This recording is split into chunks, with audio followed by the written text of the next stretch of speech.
अस्सलामुअलैकुम Sindh education channel ते भलीकार।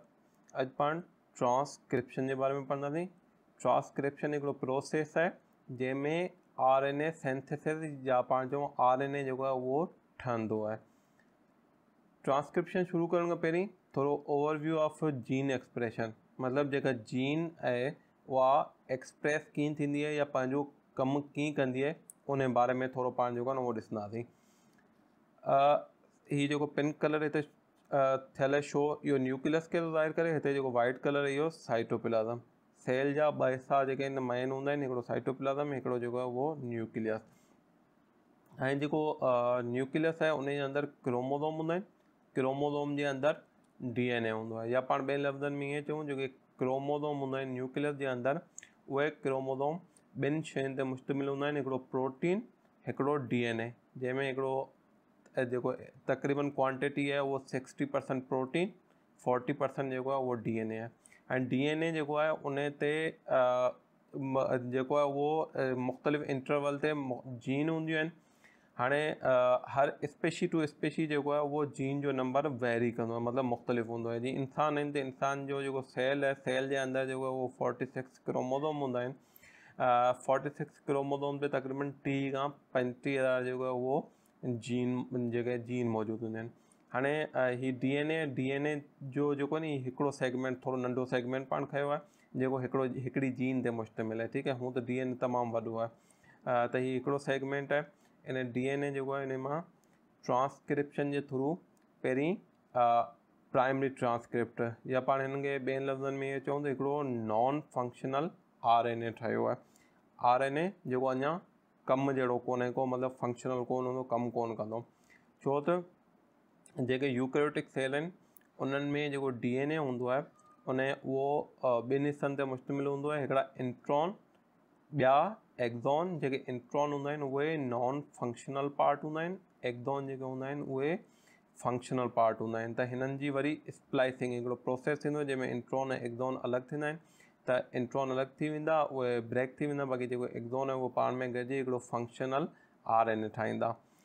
ठीक है, फंक्शनल मैसेंजर RNA ठाहियो। इहो जेको आहे फंक्शनल मैसेंजर RNA हाणे साइटोप्लाज़म में ईंदो, जंहिं ते राइबोसोम, जेके प्रोटीन सिंथेसाइज़िंग फैक्ट्रीज़ आहिनि, प्रोटीन ठाहिण वारी फैक्ट्रियूं, उते ईंदो, उते जेको आहे ही प्रोटीन ठाहींदो।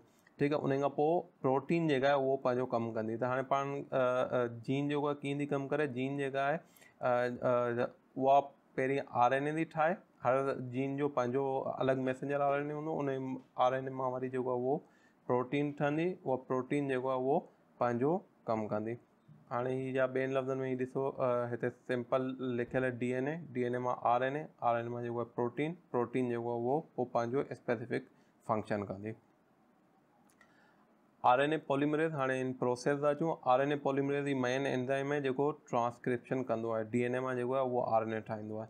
जेके प्रोकैरियोटिक आहिनि, प्रोकैरियोटिक सेल आहिनि या प्रोकैरियोट्स आहिनि ऑर्गेनिज़म, जंहिंमें बैक्टीरिया ऐं साइनोबैक्टीरिया अचो थो वञनि, उनमें हिकिड़ो ई RNA पॉलीमरेज़ हूंदो आहे जेको टिनी क़िस्मनि जा RNA, मतिलबु मैसेंजर RNA, राइबोसोमल RNA ऐं tRNA टिनी खे ठाहींदो आहे। पर जेके यूकैरियोट्स आहिनि उनमें RNA पॉलीमरेज़ 1 ही जेको आहे उहो राइबोसोमल RNA ठाहींदो आहे, RNA पॉलीमरेज़ 2 ही जेको आहे मैसेंजर RNA ठाहींदो आहे, RNA पॉलीमरेज़ 3 जेको आहे उहो tRNA ठाहींदो आहे।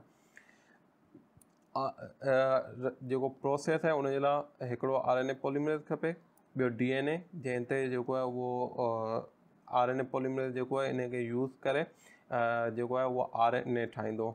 ठीक है, तो DNA जो जा डबल स्ट्रैंड है, DNA डबल स्ट्रैंड DNA जा जेके 2 स्ट्रैंड आहिनि उनमां हिकिड़ो स्ट्रैंड जेको आहे उहो RNA ठहण जे लाइ इस्तेमालु थींदो, ऐं इहो प्रोसेस सॼो केरु हलाईंदो, केरु कंदो, उहो RNA पॉलीमरेज़ कंदो।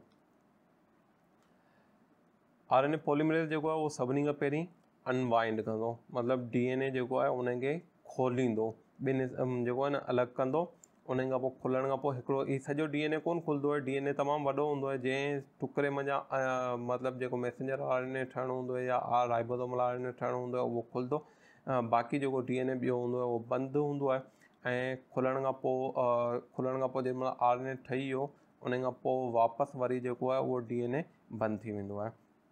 त RNA पॉलीमरेज़ सभिनी खां पहिरीं जेको आहे उहो DNA जी अनवाइंडिंग कंदो, हिन खे जेको आहे उहो खोलींदो।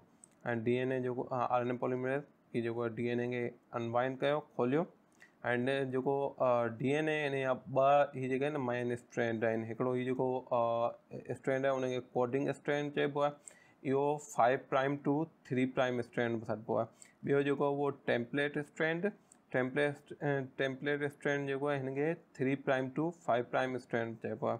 हाणे जेको ही स्ट्रैंड टेम्पलेट स्ट्रैंड इहो RNA ठहण लाइ इस्तेमालु थींदो।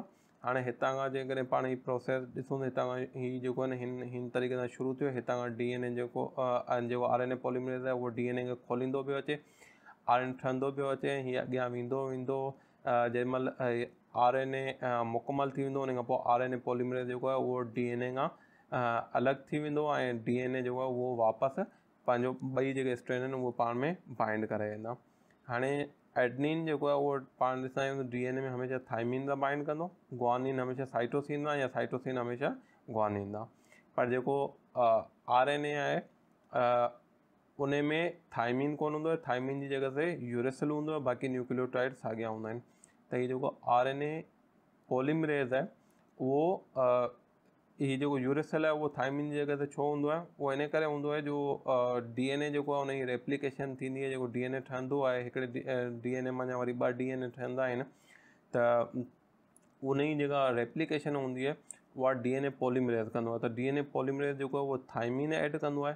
हिते RNA पॉलीमरेज़ सॼो कमु थो करे, त RNA पॉलीमरेज़ जेको आहे उहो थाइमिन जी जॻह ते यूरेसिल वारा न्यूक्लियोटाइड जेको आहे उहो ऐड कंदो आहे। त एडनिन जिते हूंदो त उनजे साम्हूं यूरेसिल अची वेंदो, ग्वानिन जे साम्हूं जेको उहो साइटोसिन आहे त उनजे साम्हूं ग्वानिन, थाइमिन आहे त उनजे साम्हूं एडनिन। ही थाइमिन जेको आहे उहो छाजे करे आहे, थाइमिन जेको आहे DNA में आहे, त DNA में थाइमिन ख़तमु थींदो कोन, पर जेको RNA नओं ठहंदो त उन में जेको एडनिन आहे उनजे साम्हूं हमेशह यूरेसिल ईंदो। त हिन तरीक़े सां न्यूक्लियोटाइड लॻंदा वेंदा ऐं जेको आहे RNA जेको आहे उहो वधंदो वेंदो।